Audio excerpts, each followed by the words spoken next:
Diversité des êtres vivants, révision de 4e numéro 2. Localisation de l'information génétique. Comment expliquer que les jumeaux monozygotes soient identiques à la naissance? Les jumeaux monozygotes sont ceux que l'on appelle souvent vrais jumeaux. Ils se ressemblent énormément à la naissance. Revenons sur l'origine des jumeaux monozygotes. Dans l'appareil génital féminin, les spermatozoïdes, cellules reproductrices masculines, viennent à la rencontre de l'ovule, cellule reproductrice féminine. Un spermatozoïde fusionne avec celui-ci. La cellule formée est appelée cellule œuf. Par division, elle donnera toutes les cellules de l'embryon.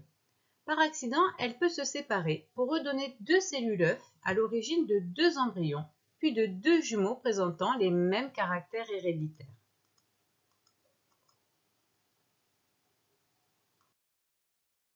Les jumeaux monozygotes proviennent de la fusion d'un seul ovule et d'un seul spermatozoïde. Il y a formation d'une seule cellule œuf. Puis, lors des premières divisions, l'embryon se coupe en deux. Donc la cellule œuf contient déjà la totalité de l'information génétique. Pour comprendre, regardons un petit peu les expériences de clonage. Partons sur l'expérience qui a donné naissance à Dolly le 5 juillet 1996 à Édimbourg.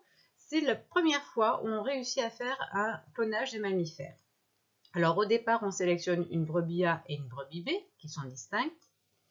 On va récupérer une cellule de peau au niveau de la brebis A. On va récupérer un ovocyte auquel on va enlever le noyau de la brebis B. Et puis on va faire fusionner ces deux cellules à l'aide d'un choc électrique. Nous obtenons donc une cellule œuf qui est chimère, en fait, avec une partie qui correspond à la brebis A et une partie qui a pour origine la brebis B. Et on fait se développer cet embryon, on laisse se développer cet embryon et on le réimplante dans une brebis porteuse, une autre brebis, brebis C. Et au final, la naissance de Dolly nous donne donc une brebis qui est le clone de la brebis A. Cette expérience nous permet de vérifier que l'information génétique est située dans la cellule œuf, mais plus principalement est située au niveau du noyau. L'expérience de clonage nous montre déjà que l'information génétique est située dans le noyau, mais aussi que les cellules spécialisées, prélevées sur des organes adultes, comme c'était le cas pour la brebis A, possèdent encore la totalité de l'information génétique. Si on observe des zones en division, comme l'extrémité des racines d'oignon au microscope, nous voyons des cellules dans lesquelles le noyau n'est plus visible, mais il est remplacé par des bâtonnets. Les noyaux sont colorés grâce à un colorant particulier appelé orséine et on peut remarquer que les bâtonnets présentent la même coloration. Ces bâtonnets se séparent pour se répartir dans chaque cellule formée. Donc à ce niveau-ci, nous pouvons le voir dans cette cellule, avec les bâtonnets qui vont être présents comme ça de chaque côté.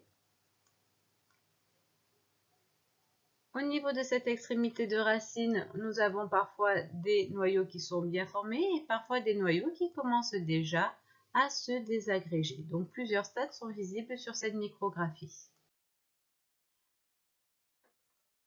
Les bâtonnets observables lors des divisions sont les chromosomes. L'ensemble des chromosomes d'une cellule est appelé un karyotype. Chaque cellule humaine contient 46 chromosomes. Le nombre de chromosomes par cellule est variable d'une espèce à l'autre. Dans un karyotype, chaque chromosome peut être associé à un autre de même taille et de même coloration. On obtient ainsi 23 paires de chromosomes. En les rangeant de la paire la plus grande à la paire la plus petite, on obtient ce qu'on appelle un karyotype classé. Les chromosomes sont le support de l'information génétique. Alors sur ce karyotype classé, on s'aperçoit qu'il y a 22 paires de chromosomes plus une paire qui est placée un petit peu à l'écart et que l'on va nommer X. Il s'agit d'un karyotype féminin. Sur ce second karyotype, nous pouvons voir qu'il y a 22 paires de chromosomes plus une paire qui est distincte avec un chromosome X et un chromosome Y. Le chromosome Y a la particularité d'être plus court que le chromosome X. Dans ce cas-là, il s'agit d'un karyotype d'un homme. On remarque que lors d'une anomalie de nombre de chromosomes, comme dans le cas du syndrome de Down, les caractères sont affectés. Le syndrome de Down est également ce qu'on appelle la trisomie 21, puisqu'il y a sur la 21e paire 3 chromosomes au lieu de 2. Ce chromosome surnuméraire va perturber l'expression des caractères. Parfois, les chromosomes sont porteurs d'anomalies constitutives, comme dans le cas de la myopathie de Duchenne, qui est portée par le chromosome X. Une région du chromosome est absente. Donc, la myopathie de Duchenne se manifeste uniquement chez les garçons. Elle se caractérise par une paralysie due à un mauvais développement des muscles dès l'âge de 2 ans.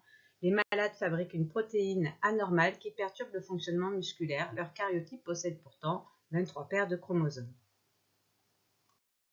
Nous savons que la police peut identifier un suspect à partir de l'ADN extrait de cellules, cheveux, peau que le criminel a laissé sur la scène de crime. Comment l'information génétique peut-elle être portée par les chromosomes et aussi par l'ADN? Après broyage de fragments de matière organique, tomates, bananes, foie, et isolement du contenu des noyaux cellulaires broyés, on observe des filaments très fins en suspension. C'est l'ADN. L'observation d'un chromosome au microscope électronique permet de se rendre compte qu'il est formé d'un filament entortillé. Ce filament est une molécule d'ADN linéaire. Schématiquement, chaque chromatide peut être comparé à une bobine d'ADN. Chaque chromatide est constituée d'une molécule linéaire appelée l'ADN. L'ADN est situé dans le noyau des cellules entre 2 divisions, puis ces molécules se condensent pour donner des chromosomes qui se répartissent dans chaque cellule lors de la division. L'ADN, acide désoxyribonucléique, constituant des chromosomes, est donc le support universel de l'information génétique.